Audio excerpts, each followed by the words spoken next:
Bismillahirrahmanirrahim. Assalamualaikum warahmatullahi wabarakatuh. Kawan-kawan Digital Waalaikumsalam. Archers. Kali ini saya menyambangi seorang bowyer yang fenomenal di Jawa Tengah. Setelah kemarin saya bermain ke tempat AB Al-Fatih di Cilegon, sekarang saya menyambangi di Jawa Tengah itu di Kebumen. Kalau ada yang kenal beliau langsung komen. Gak usah ya, langsung saya perkenal aja. Pak Eko atau biasa dikenal di Facebooknya Kang Abu Salman. Bagaimana kabarnya? Alhamdulillah baik. Enaknya dipanggil Pak Eko atau Pak Abu Salman ini? Abu Salman aja. Ya, Kang Abu Salman. Ya, ini sebenarnya saya sih udah lama kenal sama beliau ya. Dulu sempat ada turnamen di Wonosobo itu di kampung saya.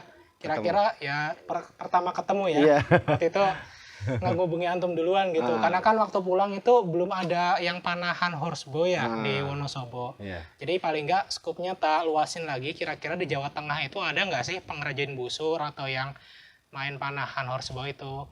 Yang paling dekat ternyata di Kebumen, di tempat beliau ini gitu. Dan kebetulan Ya, kan alhamdulillah. bowyer juga kan ya. Iya. Jadi Ya. pertemuan pertama kami waktu ada turnamen di Wonosobo.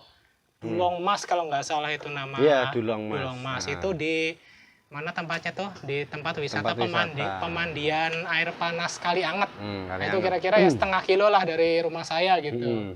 Nah, itu ketemu dan ini sebenarnya udah kali keduanya saya main ke sini. Jadi pertama tahun lalu itu ya ngobrol-ngobrol, kenalan lebih dekat, lebih dalam. Nah, sekarang udah kedua kalinya ini. Ya, Ya, alhamdulillah. alhamdulillah. Nah, ini sebelum kita ngobrol lebih jauh dulu, kita penasaran ini, Kang. Apa sih omah panah itu dapat ide dari mana? Kemudian juga inspirasinya dari mana gitu? Monggo. Iya. Ya, assalamualaikum warahmatullahi wabarakatuh, teman-teman semuanya.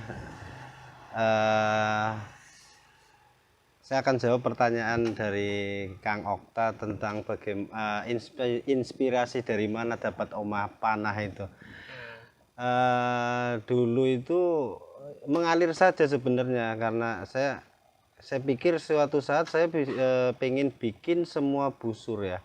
Kalaupun nggak bikin, semua busur itu ada di sini gitu. Semua busur itu maksudnya Maksudnya ya dari mau jemparing, mau standar bow, mau horsebow, recurve, Wow. kompon, cita-citanya dulu seperti itu. Jadi kenapa saya buat omah panah? Omah itu kan wadah ya, tempat. wadah ya. Jadi di omah ini ya segala jenis panah ada yang namanya omah gitu loh. Yang modern, tradisional ada semua ya. Iya. Tapi kalau boleh tahu dulu awalnya gimana pertama kali kenal panahannya itu? Kenal panahan itu sebenarnya karena saya waktu itu nganggur ya. Sama. Karena saya nganggur, akhirnya iseng-iseng dan saya nggak tahu waktu itu saya nggak tahu 4 tahun yang lalu itu 4 tahun apa 4,5 tahun yang lalu ya itu bakal rame gitu. Jadi iseng-iseng bikin pakai bambu, pakai bambu jemuran di belakang. Bambu jemuran. Iya, Oh, jadi jemuran. Istri marah nggak itu? ya sempat komplain juga. Jadi bambu saya ambil awalnya karena memang satu nganggur, udah nganggur sakit waktu itu. Jadi yang kerja sampai istri, yang cari nafkah itu sampai istri waktu itu karena saya telinga saya kambuh waktu itu karena saya dulu nyelam dan telinga kanan saya udah pecah. Itu kalau pas lagi hawa dingin di sini kalau dingin lumayan dingin. Jadi sempat ngedrop saya waktu itu. Akhirnya yang jualan di pasar itu istri waktu itu. Jadi saya lihat istri itu kasihan banget. Saya mau ngapain ya?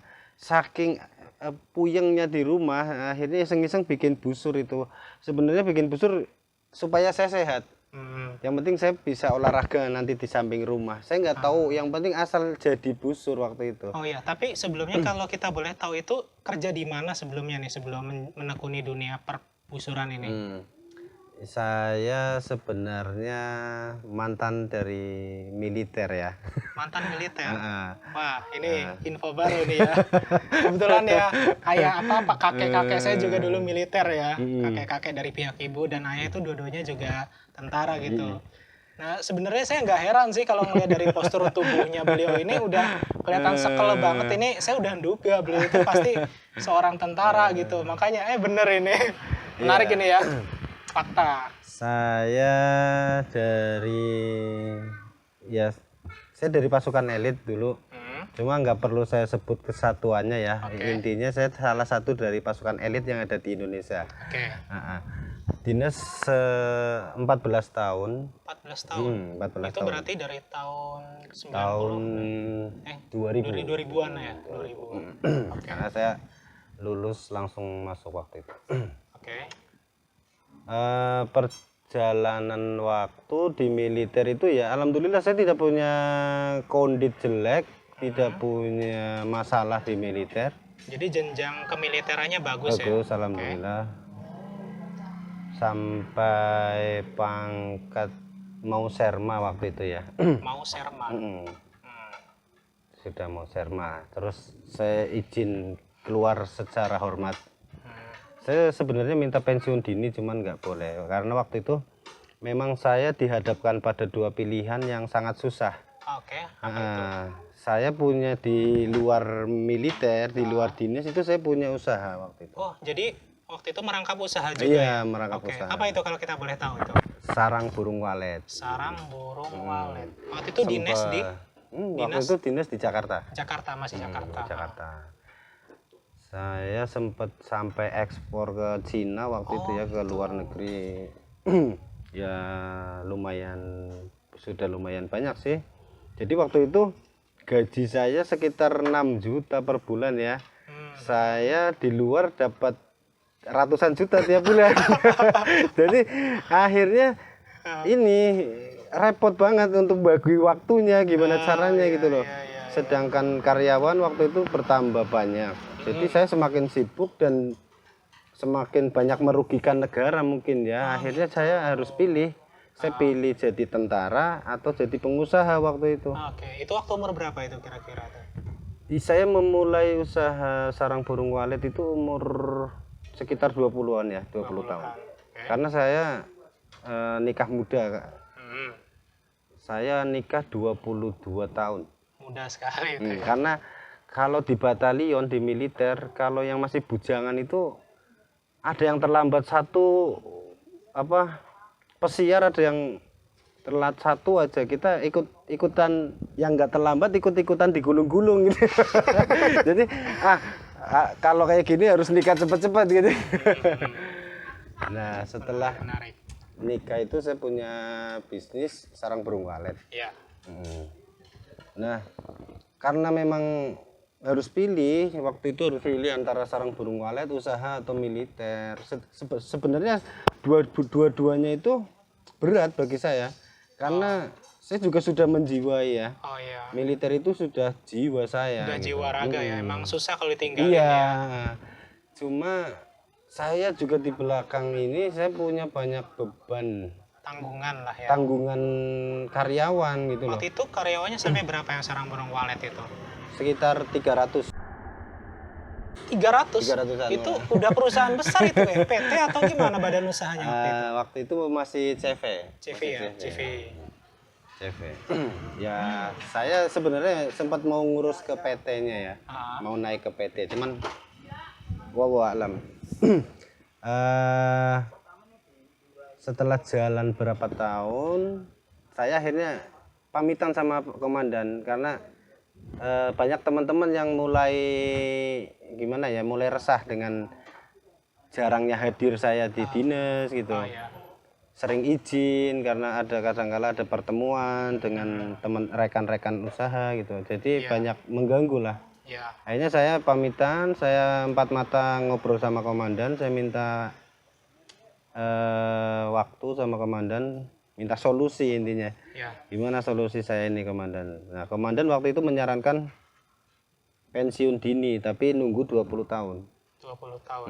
Karena persyaratan pensiun dini itu harus 20 tahun. Tapi saya nggak bisa nunggu 20 tahun. Saya waktu itu baru 14 tahun, berarti kan kurang 6 tahun lagi. Saya menunggu 6 tahun lagi berarti tetap ada yang akan dirugikan. Itu loh, selama 6 tahun ini yang ambruk usaha saya. Atau saya malah mangkir dari militer. Jadi saya putuskan waktu itu, akhirnya saya ngomong sama komandan, kalau memang nggak bisa di ACC, saya akan tetap milih jalur keluar dari militer. Tapi saya pengen keluar saya itu dengan cara baik-baik. Oke. Jadi menarik ya, kalau misalnya kita bicara masalah uang sebenarnya bukan itu ya. Bukan. Karena tadi beliau yang bersangkutan juga sudah menyatakan itu, militer itu memang sudah jiwa raga beliau, tapi pasti di suatu titik kehidupan kita pasti namanya life is choice ya, dimana kita harus memilih satu di antara dua pilihan. Ini mungkin agak sama dengan podcast kita sama Kang Ebi Al-Fatih kemarin ketika beliau kerja di salah satu perusahaan farmasi kalau nggak salah. Beliau itu harus memilih antara melanjutkan usaha sebagai supplier bahan baku busur dan anak panah atau lanjut kerja. Dan akhirnya beliau lebih memilih jalur wira swasta. Berarti masuk itu sama antum juga. Ya pikiran saya memang karena 300 karyawan itu sebagian sudah berkeluarga. Oh iya. Dan itu harus saya perjuangkan. Intinya seperti itu waktu itu. Bagaimana saya memperjuangkan mereka karena ada sebagian orang yang menggantungkan hidupnya bekerja di tempat saya waktu itu. Benar. Jadi kalau saya memilih militer, saya mengorbankan 300 orang dan lebih. Ada keluarganya gitu. Iya benar. Oke. Nah, kalau misalnya yang sarang burung walet ini sempat terhentinya kenapa dan kapan sehingga harus banting setir ke sekarang dunia perpanahan itu gimana ceritanya? Iya, waktu itu ya Allah kasih ujian. Saya dikasih ujian dengan naik tingkat ya, dengan omset yang semakin tinggi, dapat pesanan dari luar negeri juga semakin banyak. Tentunya saya butuh penambahan modal. Nah itu awal dari kehancuran saya. Saya itu sudah disarankan sama adik-adik saya jangan sampai terkena riba waktu itu. Gitu. Ini biar teman-teman tahu tentang bahaya riba juga kan. Ada ibrah yang bisa kita ambil. Iya. Nah dari situ saya ada penambahan dari riba dari bank waktu itu. Ya saya sudah dikasih tahu sama adik-adik saya bahwa ini jangan sampean itu terkena riba mas, bahaya nanti. Nah tapi saya melanggar waktu itu. Karena ini usaha-usaha saya menyelamatkan karyawan saya menghidupi orang banyak. Prinsip saya waktu itu seperti itu dan saya membenarkan diri saya dengan cara seperti itu waktu itu. Nah, ternyata hanya 1 tahun semenjak saya ngambil uang dari bank, hanya 1 tahun itu banyak sekali qadarullah, banyak sekali permasalahan. Gitu. Saya kirim barang dari sini ke luar negeri, ada yang hilang di perjalanan, ada yang kirim bahan dari Kalimantan ke tempat saya hilang juga, ada yang transaksi dengan cek dan ternyata ceknya bermasalah. Jadi ada saja caranya Allah untuk menegur kita waktu itu. Jadi sampai saya itu segalanya saya jual untuk bagaimana caranya mempertahankan perusahaan ini. Ternyata tetap nggak bisa. Masih nggak bisa. Itu tahun berapa berarti mulai kolapsnya itu? Tahun 2014. 2014 berarti sudah ada panahan belum yang harus waktu itu atau baru sayup-sayup denger aja? Baru denger, belum dengar malah, belum dengar. Karena memang buat busur juga sebenarnya nggak ada yang ngajari waktu itu. Emang iseng-iseng bikin karena saya juga dilatih survival, bushcraft survival. Sudah berlatih bikin senjata. Saya bagaimana masuk hutan tanpa alat, tanpa senjata, saya bisa bikin alat pertahanan diri. Ya sebisa saya waktu itu tanpa ilmu yang memadai, yang penting saya bisa bikin busur buat berburu waktu itu. Itu posisi pas masih di Jakarta atau sudah di Kebumen ini? Saya ke Kebumen. Sudah di Collab-nya saya itu, saya di Kebumen sebenarnya pelarian. Tak kira emang dari dulu udah tinggal di sini enggak? Karena saya waktu itu sudah keluar dari militer, usaha ambruk, saya nyari kerja nggak bisa. Teman-teman nggak ada yang bisa nolongin. Karena apa? Ketika saya minta jadi kuli aja nggak ada yang mau terima. Malah? Iya. Tolonglah, saya nguli nggak apa-apa, nggak ada yang udah mau berkeluarga waktu itu padahal. Udah. Ya. Wow. nguli aja nggak ada yang mau terima waktu itu karena ketakutan saya mau bayar berapa katanya. Ya udah. akhirnya saya putuskan pindah ke Kebumen. Waktu itu sebenarnya bukan Kebumen tujuannya. Tujuannya malah Wonosobo. Oh, tempat saya itu. Saya di Dieng. Dieng. Nah, tujuan saya di Dieng. Karena saya suka dengan pegunungan satu. Terus suka dengan pendakian segala macam. Di Dieng mungkin saya bisa lebih pikiran saya lebih tenang gitu. Ya, benar banget. Mungkin saya bisa buka usaha di sana jadi petani, nyewa lahan sepetak kayak apa gitu waktu itu. Karena waktu ambruk itu saya masih punya sarang burung walet sekitar 2 kilo apa 3 kilo waktu itu. Kalau saya jual masih bisa buat modal sekitar 100 jutaan waktu itu masih ada.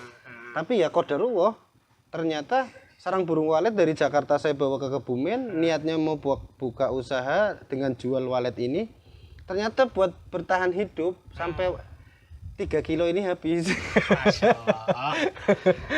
Luar biasa ya perjalanan hidup seorang Kang Abu Salman ini. Oke, kalau misalnya tadi berarti kan ada titik baliknya kan, dimana tadi usaha sudah melambung tinggi, kemudian Allah uji dengan yang tadi collab segala macam, kemudian sarang burung walet yang tadi dibawa itu juga sudah habis buat hidup sendiri. Iya, buat bertahan hidup. Buat bertahan hidup. Berserta keluarga. Nah, jadi titik di mana ketemu panahan akhirnya jadi jalan hidup itu gimana ya? Ya, itu setelah semuanya habis, saya bertahan hidup di Kebumen sama istri sama anak istri itu semuanya sudah habis. Tabungan udah habis. Sarang burung walet yang 3 kilo itu juga sudah kejual, sudah buat makan sehari-hari. Itu baru berpikir saya mau usaha apa gitu. Sebenarnya kenapa ya? Mungkin the power of the kepepet ya. Power of kepepet. Iya.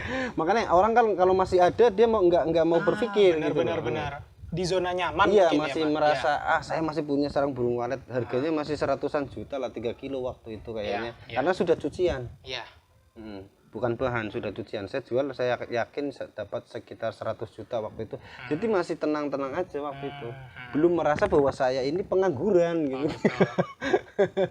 Nah, setelah itu habis semua, saya baru berpikir, apalagi yang perlu saya jual ini ya.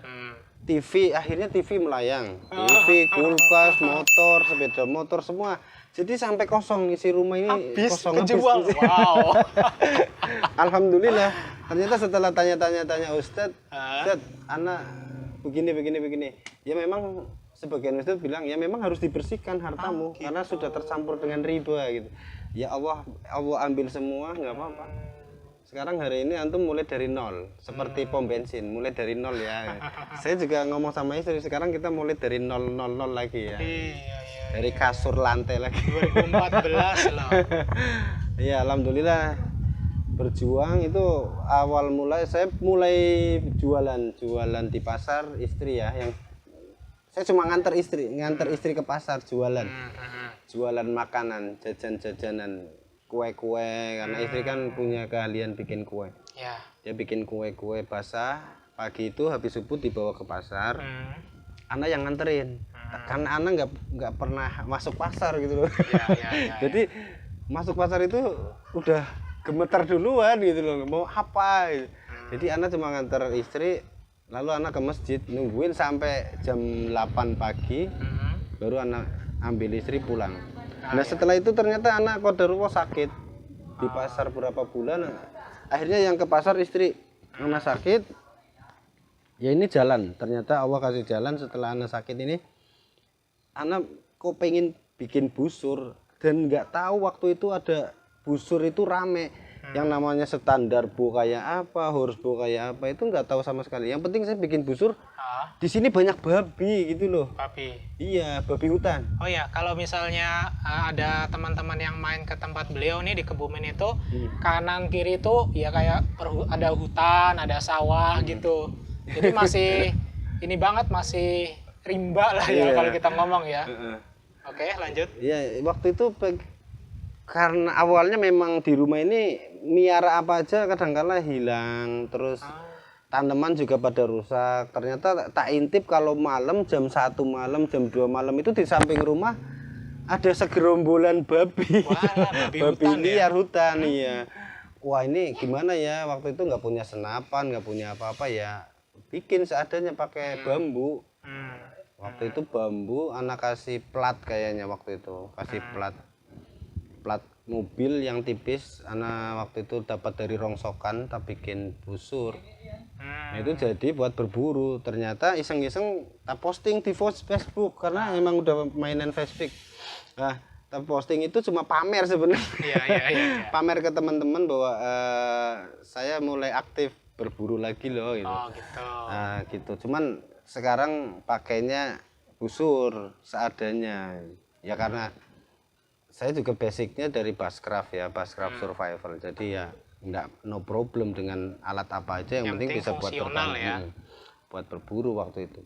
Nah, kalau misalnya titik awalnya di situ ya, berarti busur yang iseng-iseng dibuat itu ada yang beli atau ngembangin usaha dari yang sudah istri jalankan kemudian dikembangkan, akhirnya konsentrasi ke panahan, itu di mana itu? Gimana? Iya, tak posting itu ternyata ada yang tanya, itu dijual enggak Pak gitu. Dan itu teman mainan walet. Oh gitu. Di Kalimantan, orang Kalimantan. Ya kalau Bapak mau tak jual. Berapa harganya waktu itu? Waktu itu tak jual 600.000. 600.000 dari sebilah bambu ya? Bambu sama plat dikit. Anak panahnya buatnya dari? Anak panahnya buat pakai pisau waktu itu. Pisau, talan sipin. Ujungnya? Pakai bulu ayam. Bulu ayam. Sanemunya. Ya. Iya. Itu tak kasih anak panah 2, busur 1. 600.000. Ternyata nyampe sana orangnya seneng. Oh gitu. Di mana temennya itu? Kalimantan? Di Kalimantan. Seneng dan dia ngenalin ke teman-temannya. Ternyata besoknya ada pesanan lagi 2. Ini titik awalnya ya. Oke. Jadi anak itu udah nggak pernah punya duit, di rekening itu sudah 00 juga. Hari itu ada yang transfer 600.000 kayak ketiban emas gitu. Ketiban emas. Iya. Istri itu pulang dari pasar tak suruh ngecek ke ATM, beneran nggak ada orang transfer, sayang. Coba dicek. Ternyata benar. Nah itu mulai dari itu, alhamdulillah dari pertama kali saya bikin busur sampai hari ini saya belum pernah berhenti bikin busur. Dan setiap hari ada orang pesan waktu itu. Alhamdulillah. Qadarullah. Ya, itu pun setelah saya mengakui kesalahannya di hadapan Allah bahwa riba itu salah, yang pertama. Yang kedua, saya minta maaf kepada orang tua saya, ibu saya khususnya, yang pernah menyarankan tidak main-main dengan riba. Saya minta maaf, saya sungkem, saya nangis-nangis di depan orang tua saya bertobat atas apa yang saya lakukan waktu itu. Dan alhamdulillah, hanya 1 minggu setelah saya sungkem dengan ibu saya, alhamdulillah Allah buka pintu rezeki juga. Masya Allah. Padahal waktu itu lagi susah-susahnya anak nyari duit, utangan 100.000 aja, sampai nagih-nagih utang di teman-teman yang pernah punya hutang. Semuanya nggak ada yang bisa. Dan ya itulah jalan rezeki kita, nggak tahu ya. Menarik ini, malah jadi cerita motivasi. Ya berarti poinnya tadi bagi teman-teman, baik itu teman-teman yang panahan ataupun yang lain, jangan pernah bermain dengan riba ya. Alhamdulillah karena saya lulusan dari kampus syariah di Bogor Sentul, ya bukan berarti saya lebih paham dari beliau, karena saya cuma belajar teori. Tapi alhamdulillah untuk menjaga diri juga kan, ya setidaknya paling kecilnya aja pakai gunakan bank-bank yang ada label syariahnya, dari situ aja ya. Kemudian setiap transaksinya juga saya pun pribadi menggunakan bank-bank yang syariah. Oke, itu udah intermezzo saja. Tapi kemudian ini yang paling pengen saya tanyakan itu, karena saya pertama kali penasaran sama Kang Abu Salman ini, postingan di Facebook beliau itu luar biasa, karena dari nama Omah Panah tadi yang pertama dijelaskan itu kan ingin menaungi semua jenis panahan, baik itu yang tradisional maupun modern. Nah ini saya belum pernah lihat boyer, yang waktu itu saya mulai bikin busur kalau nggak salah Oktober 2018, itu yang paling lengkap selain beliau. Yang tradisional main, yang modern main. Nah itu pokoknya semuanya berawal dari cerita tadi. Dari 1-2 busur, kemudian berkembang, akhirnya jadi besar seperti ini. Nah, yang pengen kita tahu sebenarnya ini mungkin privasi ya, tapi terserah mau dijawab atau enggak. Omset sebelum pandemi per bulan. Omset omah panah sebelum pandemi itu kurang lebih 150-an juta ya 150 juta per bulan, per bulan. sebelum pandemi. Karyawan Jumlah total karyawan yang bekerja di Omah Panah Kebumen yang di rumah saya yang di workshop itu 7 orang. 7. Yang di luar itu sekitar 4 ada yang di rumah-rumah karena gitu. Urusannya dengan bambu misalkan kan. Jadi dia doelin di rumah, nanti nyetor ke sini sudah bulat. Oke. Tapi tetap finishingnya di sini semua karena saya mau semua produk saya terkontrol. Gitu ada ya? kuisinya. Jadi hulunya itu kayak ngerjain yang di dowel itu yang bisa di rumah ya. Iya. Tetapi selain main busur anak panah itu, kalau saya lihat postingan beliau di Facebook ya bukan cuma busur dan anak panah, ada quiver, kemudian jual bahan baku juga, main impor juga berarti ya? Iya, untuk standar bo ya, standar bo saya main standar bo. Jadi dari mulai busurnya, aksesorisnya, perlengkapan semua standar bo ada insya Allah. Wah, luar biasa. Ya kalau ada teman-teman yang pesen misalkan ke Recove dari standar bo mau ke Recove ya kita bisa belanjakan. Itu berarti kalau misalnya ada teman-teman yang lihat video ini, podcast ini berada di sekitar Jawa Tengah atau dekat-dekat Kebumen bisa main ke rumah beliau ya. Nanti alamatnya saya cantumkan di deskripsi. Iya. Nah, kemudian berarti usaha perpanan ini mulai dari 2014 sampai sekarang 2020 ya. Berarti sudah enggak, itu 2014 itu collab. Oh, iya, mulai collabnya. Collab 2015 kayaknya. Oh, 2015. Saya 1 tahun di Kebumen. Baru saya mulai belajar bikin busur. Dan pemasaran itu saya sama sekali nggak tahu busur waktu itu. Setelah jual beberapa busur baru saya berpikir kenapa ini rame gitu ya waktu Kenapa itu. ini rame? Kenapa berarti ini momennya pas ya? Iya, momennya pas lagi mencuatnya. Lagi itu ya mulai panahan, booming ya. Iya, boomingnya panahan. Jadi saya pikir kok tiap hari ada orang beli gitu ya. Akhirnya saya coba-coba ini tanya klubnya di mana. Ini emang ada klubnya apa enggak? Ternyata banyak. Dan waktu itu di Kebumen juga ternyata sudah ada yang mana, tapi standar bo. Nah, wadahnya waktu itu cuma standar bo ya. Akhirnya saya ke kota Kebumen, datang ke sana belajarnya standar bo. Standar bo dulu. Akhirnya iya sama. beli busurnya segala macam waktu itu. Sebelum jualan standar bo saya beli 1 buat latihan. Sampai saya itu punya sertifikat sampai. Oh gitu. Sertifikat dari perpani, pelatih, coach. Saya ambil semua waktu itu karena memang saya butuh gitu loh. Karena suatu saat di Kebumen akan besar saya yakin gitu waktu itu. Intuisinya ya. Jadi ada teman-teman dari klub di Kebumen, ini ada pengambilan sertifikasi pelatih di perpani. Di mana? Di Purwokerto. Saya ambil 3 hari. Ada lagi di Jogja, tak ambil lagi 3 hari dari coach sampai juri segala macam gitu. Saya ambil. Nah, berarti kalau kenal horsebow-nya gimana nih proses pertama kenalnya? Nah, setelah di standar bo itu ya kan saya tetap jualan. Waktu itu jualannya pakai bambu, busur bambu.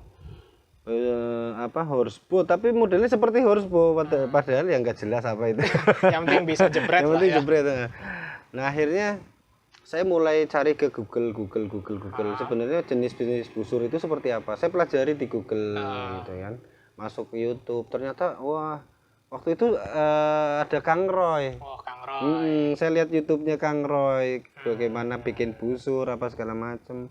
Ya saya terinspirasi dengan Kang Roy. Saya juga akhirnya mulai belajar bikin busur yang benar lewat YouTube-nya Kang Roy. Waktu itu kan saya bikin busur asal-asalan. Dan akhirnya belajar dari YouTube-nya Kang Roy, saya belajar bikin horsebow waktu itu. Belum kenal fiber juga waktu itu, masih pakai bambu semua ya. Pakai bambu. Dan akhirnya cari channel. Ternyata ada 1-2 grup panahan, saya masuk di Facebook. Berarti kalau Kang Roy kita satu perguruan ini. Rasanya juga Allah, 2018 beliau juga. ilmunya semoga Allah ganti dengan pahala yang besar. Amin ya. karena waktu itu saya juga belajar pertama bikin busur itu di tempat beliau 2018 itu. Sama emang pertama kali ya namanya juga mahasiswa baru lulus, waktu itu juga nganggur kan, cuma main online doang, nggak tahu mau kerja apa karena dulu dengar kata kerja di kantor juga udah jengah gitu. Tapi mau usaha apa juga nggak tahu. Akhirnya setelah 2-3 tahun main online juga kurang bagus, akhirnya saya juga kenal Panahan ini waktu saya tinggal di Azikra juga kan. Nah, karena sudah ngelihat Panahan ini sepertinya bagus, kemudian juga marketnya juga masih luas, prospek lah ya. Akhirnya saya pulang Wonosobo, main ke Jogja ke tempat Kang Roy waktu itu. Masya Allah, berarti ya awal mula ilmu pembuatan busur berarti dari Kang Roy. Ya sepertinya beliau kayak ya banyak dari boyer-boyer yang banyak dulu yang belajar dari YouTube-nya beliau. Nah, kemudian ini dengan apa namanya yang sekarang nih, yang sudah dijalani selama bertahun-tahun sebagai pembuat busur, kemudian karyawannya belasan ya, itu antum masih terjun sendiri ngerjain atau sudah di los serahkan semua karyawan? Enggak berani ngelos. Enggak berani ngelos. Enggak berani. Tetap kita awasi walaupun boyernya sekarang ada beberapa ya, tapi tetap quality control tetap dari saya yang kontrol, saya yang ngetes semua busur yang jadi dari workshop itu sebelum di finishing harus lewat uji coba tangan saya, tetap saya uji di lapangan gitu. Misalnya kekurangannya apa, misalkan harus jeplak ya jeplak di tangan saya gitu. Oke. Sama ini udah berapa nih? Udah 20 menit kurang ya.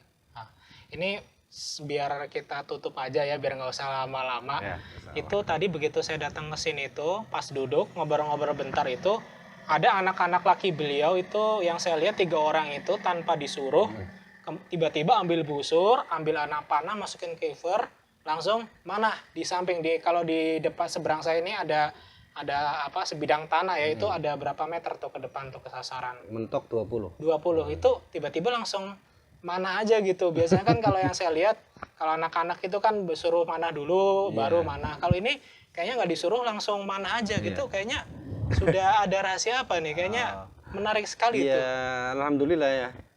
Anak-anak saya emang dari kecil mereka sudah tak ajari olahraga, semua jenis olahraga outdoor. Ya dari mendaki gunung, dari bayi-bayi lah. Mereka itu dari umur 3 bulan aja sudah saya bawa naik gunung gitu. Wow. Jadi segala jenis olahraga mereka insya Allah gampang gitu loh. Apalagi setelah dikenalkan dengan manah. Nah itu. Mereka itu sudah merasa nyaman. Jadi nggak pernah saya suruh sekarang. Saya nggak pernah nyuruh mereka latihan. Pokoknya pulang dari pondok, kalau dia kan mondoknya di Kebumen. Kalau hari Sabtu Ahad anak jemput pulang. Ya itu 2 hari itu full latihan. Kadang-kala istirahat cuma makan, habis makan tidur sebentar, nanti latihan lagi. Sehari bisa 4-5 kali kadang. Wow. Itu seperti itu tiap hari. Di pondokan pun seperti itu, teman-temannya nggak latihan, dia latihan sendiri sampai kadang-kala anak panahnya seminggu 2 minggu itu udah hancur semua, uminya ngirimin gitu. Ya alhamdulillah latihan sendiri. Tanpa kita suruh. Wah, luar biasa, berkahnya sampai ke anak-anak keturunannya ya. Insya Allah. Ya sudah, Kang Abu Salman, ini terima kasih waktunya. Ya. Terima kasih juga sharingnya, sangat berharga dan saya juga bisa belajar 1-2 hal dari beliau ya. Insya Allah. Terutama untuk masalah riba, bukan hanya saya saja, mungkin teman-teman juga yang dengar bisa ambil ibrohnya ya. Amin. Terima kasih Kang Abu Salman waktunya ya, dan sama-sama. Sampai jumpa di podcast berikutnya. Assalamualaikum warahmatullahi wabarakatuh.